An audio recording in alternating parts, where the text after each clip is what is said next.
Actually, I was elected Secretary of State before Bruce was elected governor. Right. But I was on the state committee when we went to Bruce and asked him to run for governor.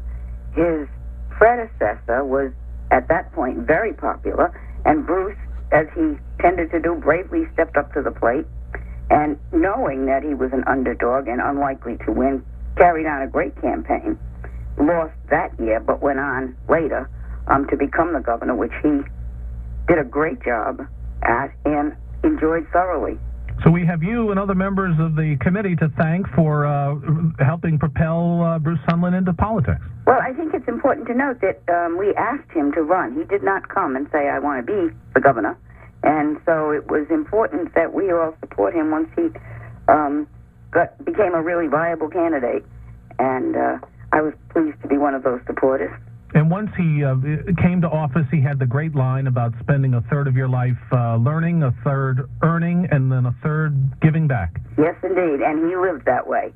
But, you know, the Bruce stories are legion, and he was a character. He brought great qualities to the office, and he also brought an irascible personality and great determination. He had a way of making pronouncements in the most authoritative manner, whether or not they were correct. And I can remember one day at a lunch, two of his department directors, I was sitting next to him, and two of his department directors walked over. It was Barbara DeBona and Dawn Sullivan. And he said, "You two are slumped. Stand up straight and put your shoulders back." Then he said, "Kathy stands up straight. That's because she went to Catholic school and had the nuns." That sounds like him. That was him. That is him, absolutely. Boy, and we could go on all morning. Matter of fact, in about a half an hour, we will. Jim Hummel's joining me, and we're going to think back to both of us had some time covering him, so we will definitely have some remembrances, but that is him all over. And you, Kathy Connell, tell it like it is when you say he was irascible, but authoritative. That's a really good way of putting it. Well, let me just delve, and at 7:13, I'm speaking with Kathy Connell, who is the state director of the AARP now. You have a great report that talks about what Rhode Islanders spend and the kind of focus they put on family caregiving. I guess you call that private caregiving? I guess you could, but family caregivers seems to describe it really well. And yes, this report is one I would recommend to anyone and can be reached on the AARP website. But in the specifics to Rhode Island, the numbers are really staggering.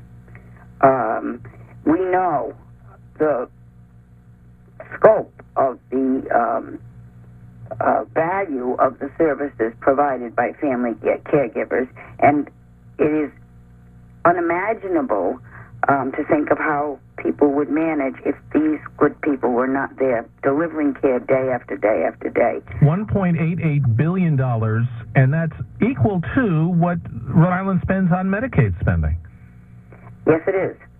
And it is 3 times the amount the state spends on long-term care services under Medicaid, and 7 times what Medicaid pays in home and community-based services.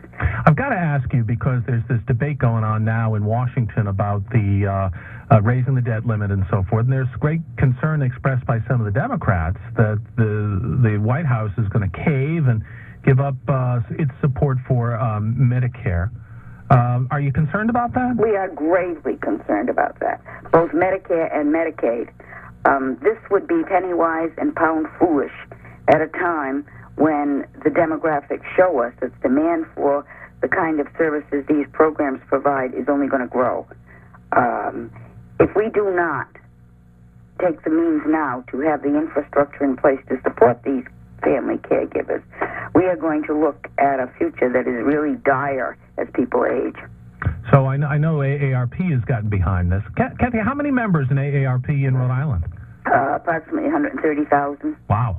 Yes. It's over 10% of 13% probably. We're really pleased with that, yeah, and more joining all the time, All right. particularly in these times when we're seeing these kinds of programs come under fire. You can just Google, well, it's AARP.org, and then you can zero in on the Rhode Island page and find this report. Very interesting. And, boy, it's been great talking with you, and great thinking back and remembering about Bruce Sundlun as well. It was. Thank you. Thank you, Steve. All right, good talking with you. Kathleen Connell, the state director of AARP, was the Secretary of State back in the day, back when, and to help encourage Bruce Sundlun to toss his hat into the ring. Our WPRO news time is 7:16 on the WPRO Saturday Morning News. And from the Certified Restoration On-Time Traffic